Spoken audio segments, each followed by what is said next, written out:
उत्तर भारत के एक छोटे से गांव शिवपुर के बाहर एक पुरानी जर्जर हवेली खड़ी थी, जिसे गांव वाले भूतिया हवेली कहते थे।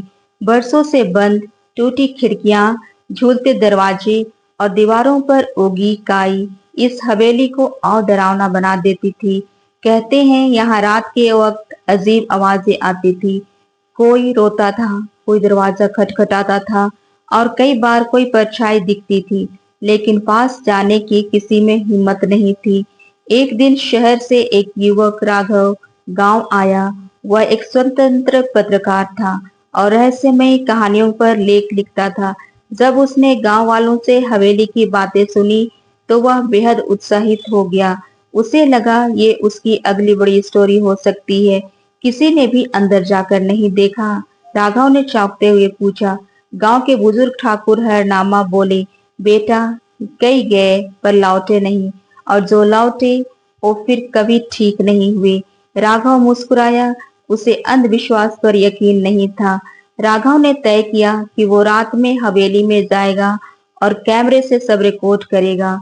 गांव वालों ने उसे बहुत समझाया, मगर वो नहीं माना। रात के ठीक 11 बजे अपने टॉर्च, कैमरे और रिकॉर्डर के साथ वो हवेली के अंदर दाखिल हुआ। हवेली के अंदर सन्नाटा पसरा था। जमीन पर धूल, पुरानी तस्वीरें, टूटी कुर्सियां और दीवार पर जले हुए दियों के निशान थे। सब कुछ अजीब लेकिन शांत था। लेकिन जैसे ही घड़ी ने 12 बजाए, सब बदल गया। एक जोरदार हवा का झोंका आया, जैसे किसी ने दरवाजा बंद कर दिया हो। राघव ने पलटकर देखा। दरवाजा सचमुच अपने आप बंद हो चुका था। तभी ऊपर की मंजिल से धीमे कदमों की आवाज आई, किसी के चलने की।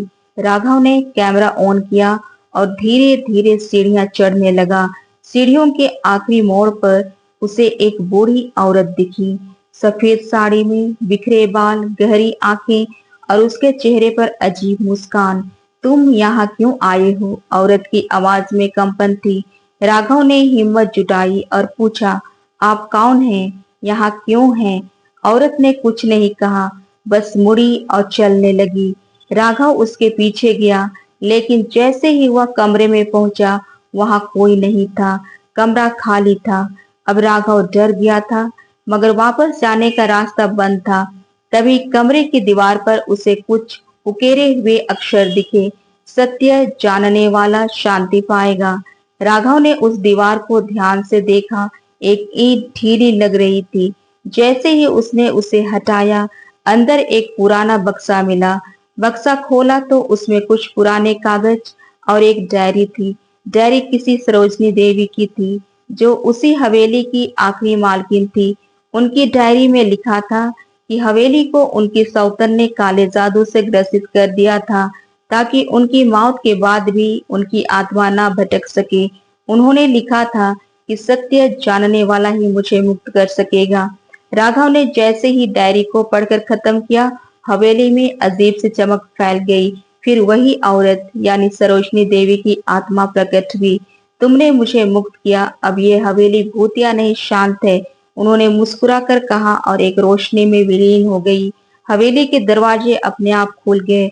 राघव बाहर आया, हैरान और भावुक।